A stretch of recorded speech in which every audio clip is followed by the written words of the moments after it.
Welcome to History and Stories. I'm your host, your name. And today we're diving into the bloody cauldron of human conflict. Over the next hour, we're going to explore 10 wars that have left an undeniable mark, not just on the pages of history books, but on the very fabric of our world. We're going to journey across continents and through centuries, from the sun-drenched battlefields of ancient Greece to the killing fields of the 20th century.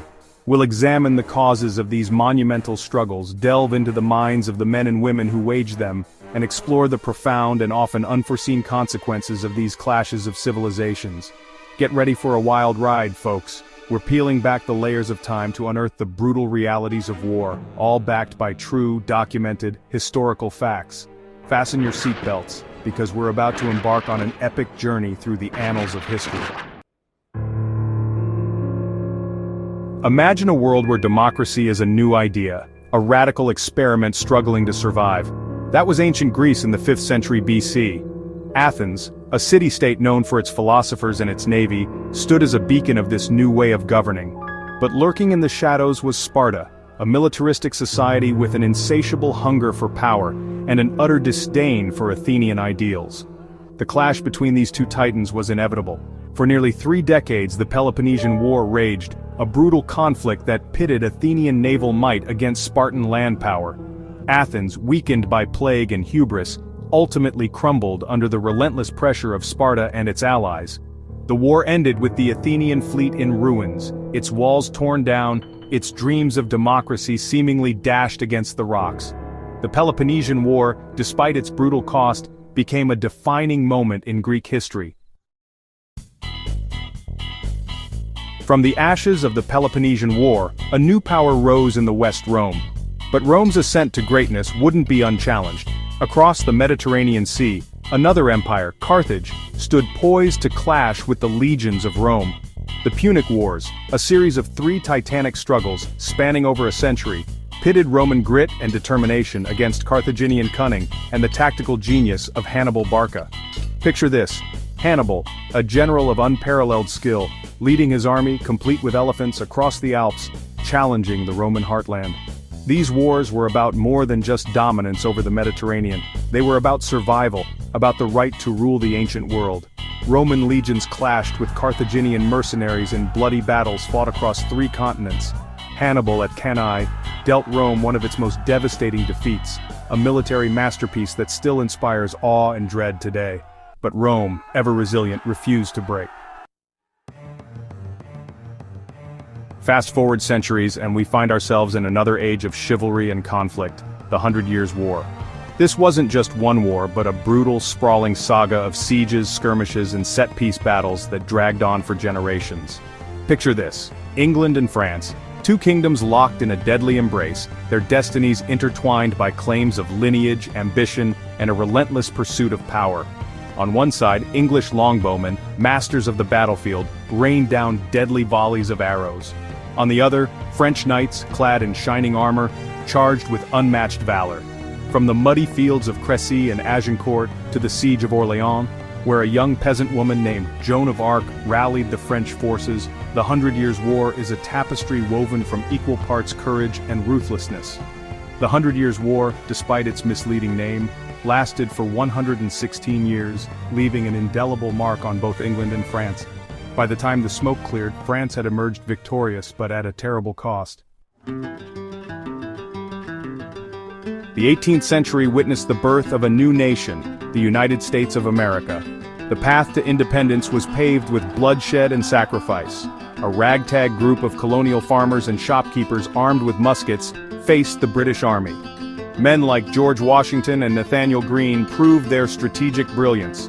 From Lexington and Concord to Valley Forge, the Revolution showcased the spirit of freedom. The victory at Yorktown, aided by the French, secured American independence. As the 18th century gave way to the 19th, a new figure emerged on the world stage: Napoleon Bonaparte. The Napoleonic Wars engulfed Europe for over a decade, showcasing Napoleon's strategic brilliance. Vast armies clashed amidst artillery barrages, with Napoleon directing his forces. From Italy and Egypt to Russia, Napoleon's armies spread the ideals of the French Revolution: Austerlitz, Jena, Friedland, Napoleon's victories cemented his reputation and sent shockwaves through Europe. But his ambition led to his downfall. The disastrous invasion of Russia in 1812 marked the beginning of his end. The cannon fire at Waterloo in 1815 signaled the end of his reign. In the heart of the 19th century, America found itself on the brink of self-destruction. The American Civil War, rooted in slavery, tore the nation apart, pitting brother against brother. A nation divided with two armies, one to preserve the Union, the other to establish a confederacy. The Civil War was a clash of ideologies, testing if a nation conceived in liberty could endure. From Fort Sumter to Gettysburg, each battle was a tragedy. Generals like Grant and Lee emerged as brilliant if flawed figures. The Confederate surrender in 1865 marked the end of bloodshed and the start of reconciliation. The Civil War left an indelible scar, a reminder of the fragility of unity and the legacy of slavery. From the ashes, a new America emerged, striving towards a more just and equitable society. Chapter 7. The Great War, World War I. The assassination of Archduke Franz Ferdinand in Sarajevo in 1914 ignited a powder keg that had been building for decades. World War I, a conflict of unprecedented scale and brutality, shattered the fragile peace that had held Europe together for nearly half a century. Imagine this: millions of soldiers mobilized by a complex web of alliances and treaties, marching off to war with patriotic fervor, completely unaware of the horrors that awaited them. This was a new kind of war, a total war that would consume entire nations and leave an entire generation scarred. The Western Front, a nightmarish landscape of trenches, barbed wire, and machine guns, became a symbol of the war's futility. Millions of men fought and died in battles like the Somme and Verdun, battles that gained little ground and achieved even less strategically.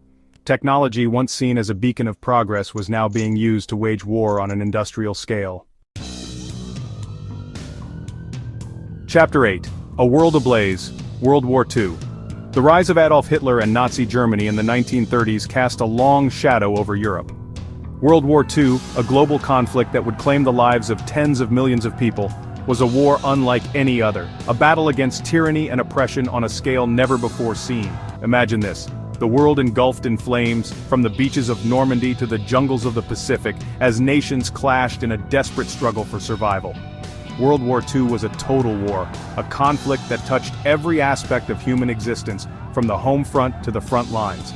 The Nazi war machine, fueled by a twisted ideology of racial supremacy, cut a swath of destruction across Europe, committing atrocities that would forever stain the conscience of humanity.